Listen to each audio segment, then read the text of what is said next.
Important to mention that no one in Biden's cabinet has ever lived off of $1,200 for 8 months while working at Boston Consulting.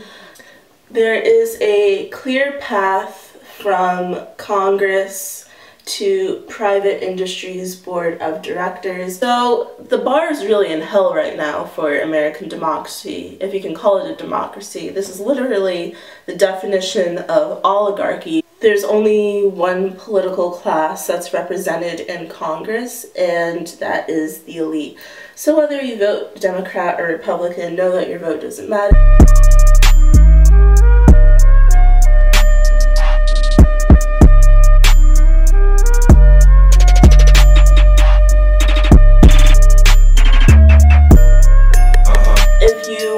To donate to an American in need, here's my Bitcoin wallet. I'm accepting donations in Satoshi, please. Nothing in the USD because that's going to deflate soon. On November 2nd, Zoom announced that Janet Napolitano would be joining their board of directors.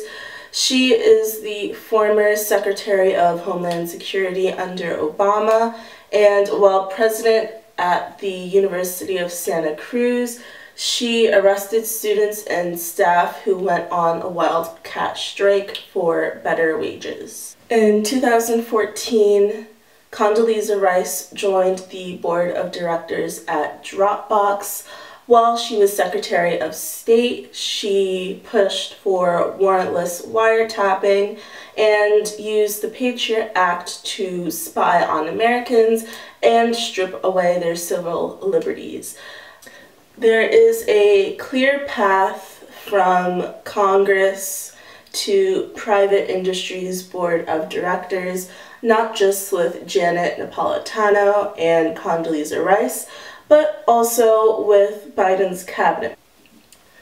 Jeh Johnson was the 4th Secretary of Homeland Security, and before that was General Counsel at the Department of Defense. While ICE was splitting up families and raping detainees, he wrote in the Washington Post, quote, "Abolishing ICE is not a serious policy proposal." After locking kids in cages, he went on to join the board of directors at Lockheed Martin and is now being considered a candidate for Secretary of Defense, Attorney General, and Director of National Intelligence by the Biden administration. Steve Ricchetti has been confirmed as senior counselor who is a former big pharma lobbyist. In 2001, he founded a firm which represented AT&T, Eli Lilly, and the American Bankers Association.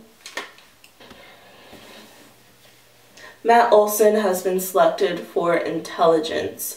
While at Uber, he was chief security counsel and managed the internal investigative unit.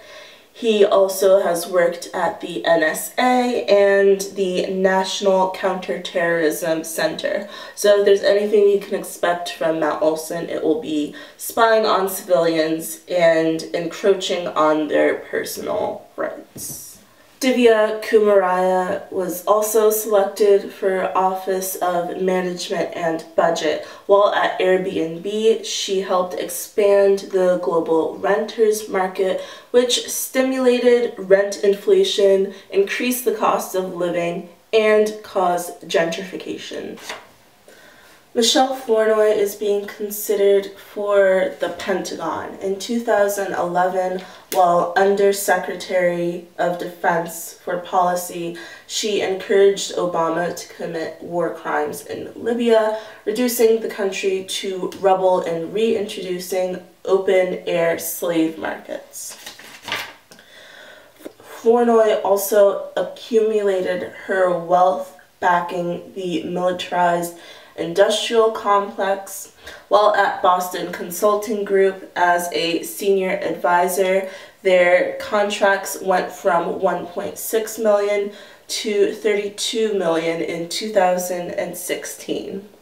Then in 2017, her and Anthony Blinkton co-founded West Exec Advisors. She later joined the board of directors at Booz Allen Hamilton, where she received $440,000 in stock. In addition, she is on the CIA's External Advisory Board and is on the board of directors at Spirit Airlines. As of December 1st, she is an advisor at Pine Island Capital, a private equity firm. Her husband, William Gould, is a former vice president at IBM. Brian Deese, former Blackrock executive, will be joining the National Economic Council. He joined the Economic Policy Working Group under Obama, which fought tirelessly to assure bailouts for the automotive industry. Bridget Dooling, a research professor at George Washington University, was picked for an agency review team at the Office of Information and Regulatory Affairs. She has received funding in the past from the Koch Foundation and ExxonMobil. Lloyd Austin has been picked for Secretary of Defense. He is on the board of directors at Raytheon, where he earns $350,000 a year. Camilla's brother-in-law, Tony West, led the campaign for Prop 22, which stripped protections for Lyft and Uber drivers. Her niece, Mina Harris, advises Uber on labor relations. Another Biden cabinet pick was Seth Harris, who was at Denton's law firm, where he fought against unions, minimum wage, and to protect bosses from accountability. They approved more spending for the defense budget, and the Pentagon has been sure to supply contracts for Raytheon and Lockheed Martin. However, when it comes to making sure people won't go hungry in the winter or be evicted onto the streets, there's been no financial support in that way.